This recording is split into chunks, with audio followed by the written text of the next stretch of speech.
So this is part 3 of me working on this painting. If you want to check out parts 1 and 2, there's a link in the description. So now this painting is dry. I've had a chance to look at it actually overnight, and I want to work on the shape of this horse. So I identified some things that I want to do. This is just my personal preference on how I like my horses to look.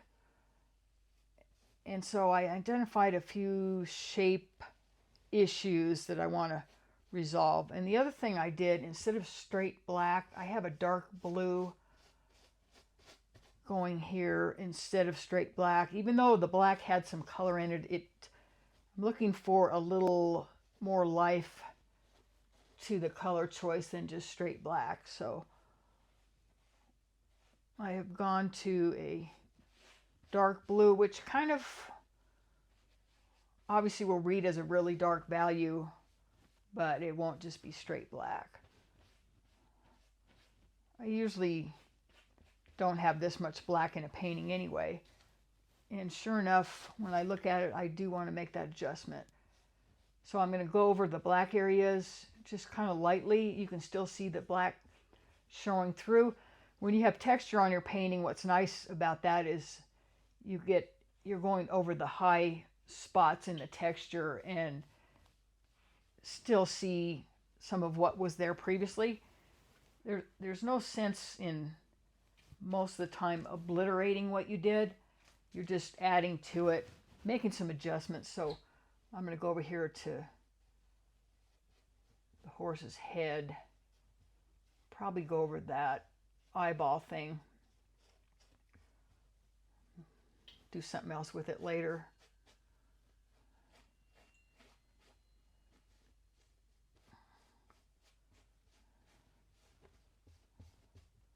I tend to like big chunky horses when I paint. I just think they're more fun than the wispy ones. So that's what I go for usually, is a big chunky horse. And I think that's what I've got. However, I see some more adjustments I want to make. I'm going to try to mix up this color. This green is kind of a blend of different colors that I had on my brush yesterday, so I won't be able to mix it up exactly, but that's okay. I'm just going to get in the neighborhood of whatever that is. It's a very yellow green. I had quite a bit of yellow in it. Still too light. I'm going to add some white, lighten it up. And again, inexact is no big deal. I wanted to fix underneath here a little bit, thin him down just a little bit. And also up here, this is kind of heavy, his mane, so I'm going to go in between some of these colors here with sort of the background color. You can see it's a little different. And I do like what I did here yesterday, so I'm not going to try to adjust that or anything. I'm just going to thin this down a little bit, see if I can lighten that weightiness up a little bit.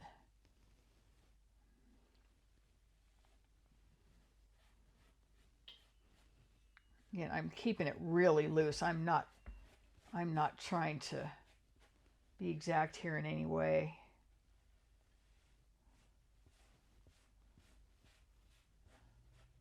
This down here isn't doing much for me at this point, so I'm going to kind of let it show through, but continue this green over the top of it so it's no longer a distraction.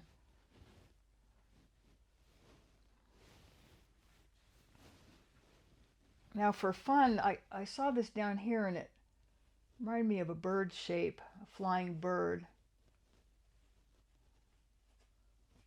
Sometimes putting small things in is kind of all right. It gives, when people look at the painting, they go, oh, look at that. I didn't see that little bird flying. Make this a little more uniform down here, but I'm still letting the underneath show through, getting the sides so it's looks pretty close if you look at it from the side. Now I'm going to develop that bird a little bit. That's another kind of a hard to match color. It's orange-ish.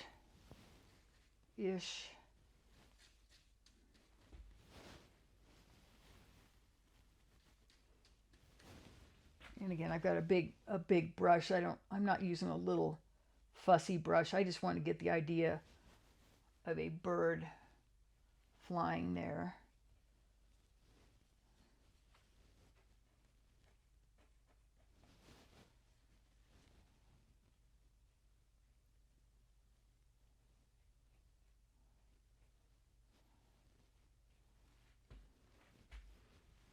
There he is.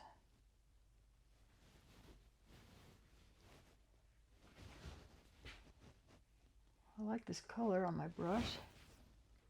Kind of wisp out more of these things.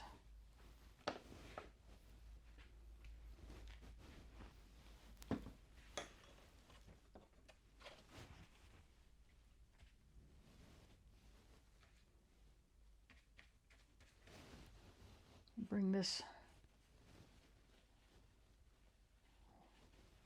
white patch on the horse down here. I think I'll continue the white down here. White-ish, not totally white.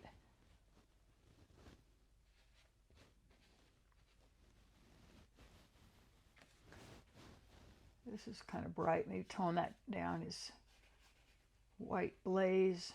Give him a little more coming down onto his nose, underneath or on the side. Even this is a little slightly distraction. What this is turning out to be, you know, a pinto horse, and you got to kind of get familiar with how those markings go if you're doing pintos. So I'm going to connect this.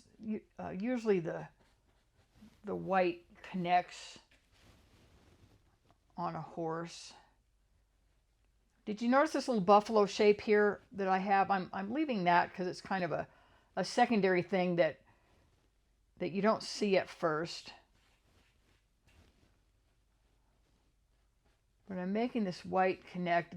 So the horse has a black head.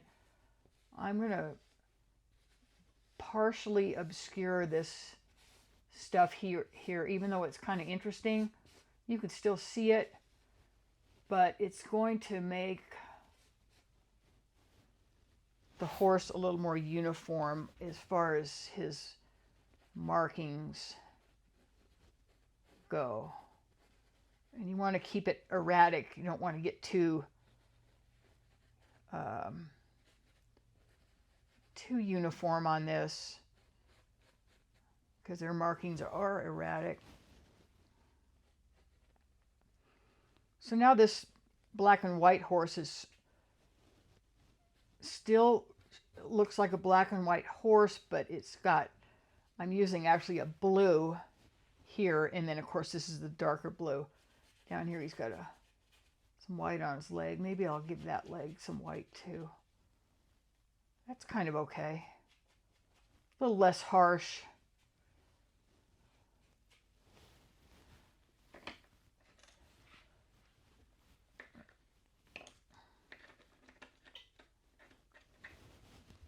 I want to change this little eye, this little war paint eye, to something other than I had it in white.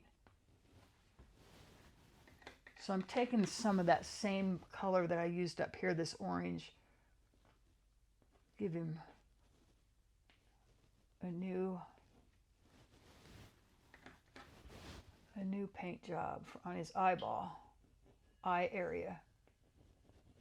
Again, it's really crude, really crude. I don't care if it skips or misses because I don't want it to look like I drew it in there. So when you get down to this bird here, it needs some definition. So again, just with my crude stick, I want to make sure that looks a little more like a bird with a really rough outline.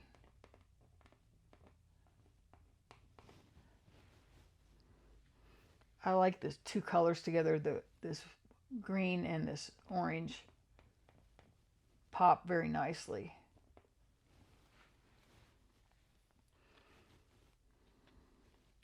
Of course, once I start getting my black on a stick, I tend to strengthen the figures with black. Outlining can really move something up. As long as you don't look like you drew it in, it's not even that noticeable, but it's there and it helps. If your figure is kind of a little bit unclear on what it is, this will help separate it from the background. And having great value changes really separates things, dark against light. But this figure has, this horse has dark and light, and there's not that much of a value change here particularly, so the black helps explain it, but yet it stays really rough and primitive. This will help this up here too, I think.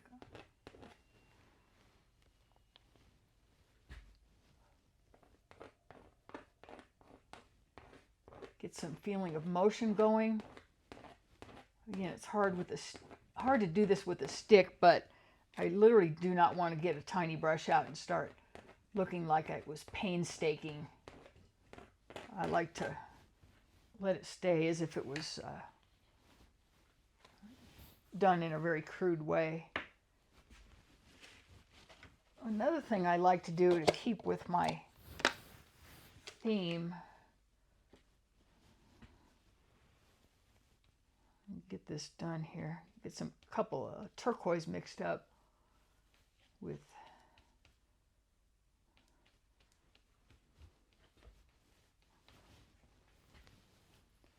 keeping with this war paint theme. I like to paint a handprint like this is not the best brush for that, but that's okay.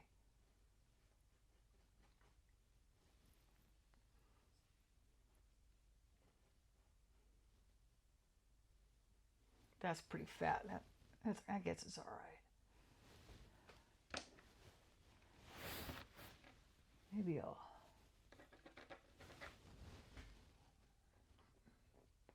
slim that down a little bit. I got a little carried away right there.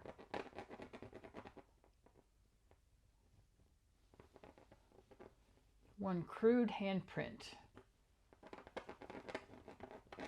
This horse is ready to go into battle.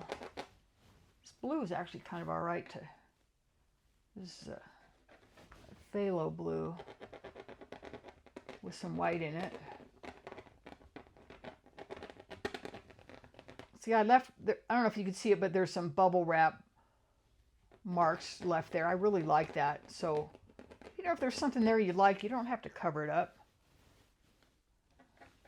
So we're going to let it stay. And I'm just going over here with some different blue just to add some variable in this dark area.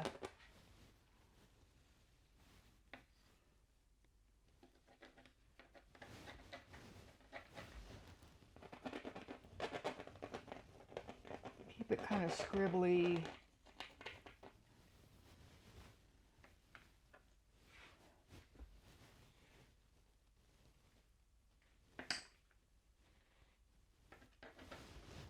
This bird needs a beak, I think.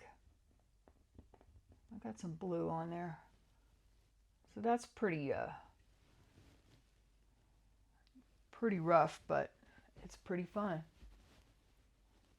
Let's see, what else can I do?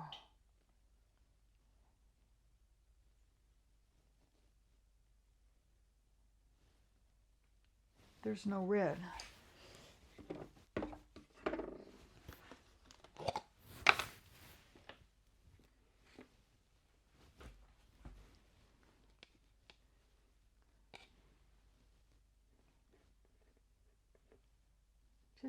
I didn't use, this is Pyroli red. I didn't use that,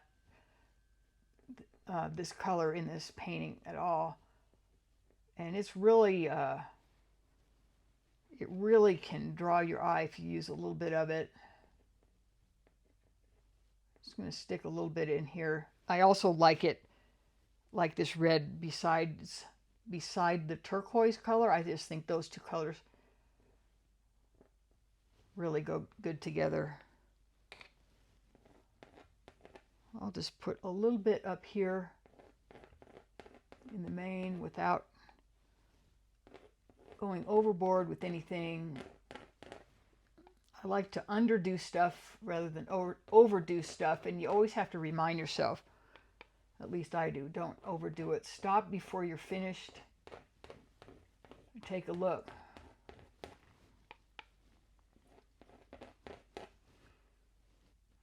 So I think I like the shape of this horse overall better now. Again, stepping back and looking at it like later on with a fresh eye is helpful. But I'm going to call this good for now. And so there's my war. I guess this is a war horse because he's ready to go to battle with his handprint and his paint on his eye. Bird. Little petroglyph kind of style buffalo embedded in his hip area. So I hope you enjoyed this. I hope you like seeing my process of how I paint. Please check out my other videos, and we will see you in the next one.